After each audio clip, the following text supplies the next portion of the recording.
بسم اللہ الرحمن الرحیم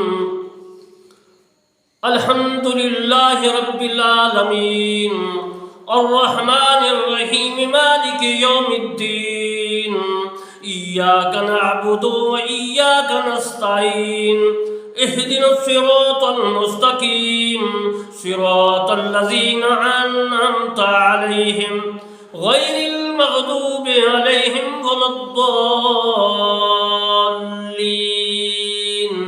آمین۔ عزیزان محترم، میں آج کو اپنی تفسیر کرمانی صفحہ نمبر 19 کی تفسیر عرض کروں گا۔ سورۃ فاتحہ کے فوائد۔ حضرت ابو سعید خدری رضی اللہ تعالی عنہ روایت کرتے ہیں، یہ حدیث بخاری شریف میں بھی موجود ہے جو میں عرض کر رہا ہوں، اور ترمذی شریف میں بھی موجود ہے، اور باقی صحاح ستہ میں بھی موجود ہے۔ میں تفسیر کرمانی صفحہ نمبر 19 میں اس حدیث کی عبارات موجود ہیں، لیکن میں آپ کو اس کا اردو ترجمہ کروں گا۔ جیسا کہ میں نے عرض کیا کہ حضرت ابو سعید خدری رضی اللہ تعالیٰ عنہ سے روایت ہے کہ رسول اللہ صلی اللہ علیہ وآلہ وسلم نے ہم کو ایک چھوٹے سے لشکر کے ساتھ بھیجا، پھر ہم ایک قوم کے پاس پہنچے اور ہم نے کھانے کے لیے ان سے کھانا مانگا تو انہوں نے کھانا نہیں دیا، ان کے سردار کو بچھو نے ڈس لیا۔ وہ لوگ ہمارے پاس آئے اور کہا کہ کوئی تم میں سے ہے جو بچھو کے ڈسے کا علاج کرتا ہو، دم کرتا ہو؟ حضرت ابو سعید خدری رضی اللہ تعالیٰ عنہ نے کہا کہ ہاں، میں بچھو کے ڈسے کا دم کرتا ہوں، لیکن اس وقت تک دم نہیں کروں گا جب تک تم کچھ بکریاں ہمیں نہ دو۔ انہوں نے کہا کہ ہم تو تم کو 30 بکریاں دیں گے۔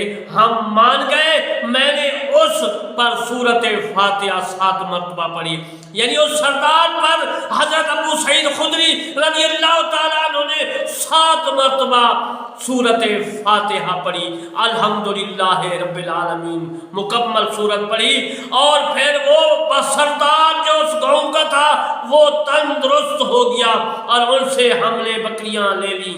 اور حضرت ابو سعید خدری رضی اللہ تعالیٰ عنہ فرماتے ہیں کہ ہمارے دل میں گمان ہوا، ہمارے دل میں خیال آیا، اور ہم نے کہا اپنے دوستوں سے جلدی نہ کرو، حتیٰ کہ ہم رسول اللہ صلی اللہ علیہ وآلہ وسلم کی خدمت اقدس میں حاضر ہو کر ان کے متعلق پوچھ لے۔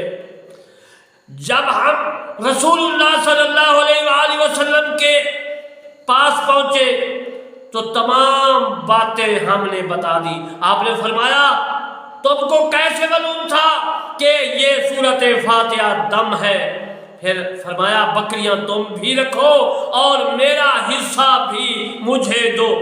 عزیزان محترم، اس حدیث سے ثابت یہ ہوا کہ اگر کوئی آدمی مسافر ہو، کسی جگہ جائے اور وہ ان کی مہمان نوازی نہ کرے، کھانا نہ دے، رہنے کو رہائش نہ دے، اور ان کو کوئی ان میں سے بیمار ہو، یا کسی کو سانپ یا بچھو نے ڈس لیا ہو، یا کسی اور بیماری میں مبتلا ہو، تو وہ جو مسافر ہے ان کو کہیں کہ بھائی تم کو اس بیماری کا دم آتا ہے؟ وہ کہے ہاں، تو عزیزان محترم وہ دم کرے، ٹھیک ہو جائے تو اس کو نذرانہ دینا جائز ہوگا، کیونکہ اس کا کھانے کا حق تھا، رہنے کا حق تھا، انہوں نے نہیں دیا۔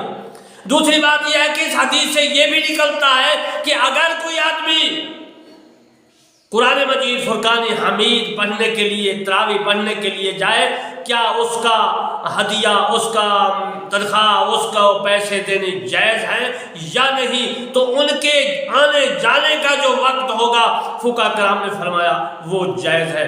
اور دوسرا یہ کہ اس حدیث پاک سے یہ نکلتا ہے کہ دم جو ہے کرنا جائز ہے۔ دوسرا جو میں اپنی تفسیر کرمانی صفحہ نمبر 19 میں لکھا ہے، اس کا میں نے یہ سرخی لگائی ہے، موضوع لکھا ہے کہ بچھو کے ڈسنے کا مجرب عمل۔ وہ جو مجرب عمل ہے وہ میرے تجربہ میں ہے، اور میں بے شمار مرتبہ اس سورۃ فاتحہ کو اس ترتیب سے میں نے پڑھا، اور انشاءاللہ تبارک و تعالی 100% جو ہے ان کو شفا ہوا۔ کسی وقت تک یہ نہیں کہ میں نے پڑھا ہو سورۃ فاتحہ ان کو بچھو کے ڈسنے کا تو وہ اس کو آرام نہ آیا ہو، میری زندگی میں ایسا کوئی جو ہے بات نہیں آئی۔ اب میں عرض کرتا ہوں کہ سورۃ فاتحہ کا جو میرا تجربہ ہے پڑھنے کا، جو بچھو جس کو ڈس جائے، جس جگہ بچھو نے ڈسا ہو وہاں پر بچھو کے زہر کا درد جو ہو، وہاں جہاں بھی ہو، تو وہاں سے کوئی پاک لوہے کی چیز رکھ کر پھیرے اور اپنے درد والی جگہ پر یا ڈسنے والی جگہ پر سے اٹھا کر پھر دوبارہ اسی طرح کرے، اور ساتھ ہی ماں بسم اللہ الرحمن الرحیم سورۃ فاتحہ پڑھیں، اور متواتر اسی طرح پڑھتے جائیں کہ انشاءاللہ تعالی 40 مرتبہ پڑھنے سے مکمل درد سے نجات ہو جاتی ہے۔ یہ کبھی بھی جیسا میں نے عرض کیا کہ میں عمل پڑھوں اور آرام نہ آئے، یہ میرا تجربہ شدہ عمل ہے۔ آپ اس کو پڑھیں انشاءاللہ تعالی آپ اس کو صحیح پائیں گے، ھذا صحیح مجرب ہے۔ اب سورۃ فاتحہ کے متعلق میں دوسرا عمل عرض کرتا ہوں، دوسری کی ترکیبیں عرض کرتا ہوں۔ درد سے نجات کا عمل، یہ میں نے اپنی تفسیر کرمانی میں سرخی لگائی ہے۔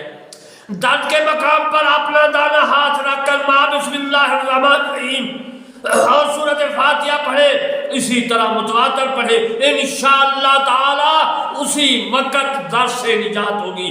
اگر دہاڑ میں درد ہے، دانت میں درد ہے تو درد اتنا شدید ہے کہ آپ برداشت نہیں کر سکتے، یا تھوڑا درد ہے تو داڑھ پر اپنی داہنی انگلی رکھیں اور رکھ کر داہنی انگلی متواتر ماں بسم اللہ پڑھتے جائیں، اور فاتحہ بھی ساتھ ساتھ ماں بسم اللہ کے پڑھتے جائیں، انشاءاللہ تبارک و تعالی درد سے نجات ہوگی، درد سے فوراً ہی درد چلا جائے گا۔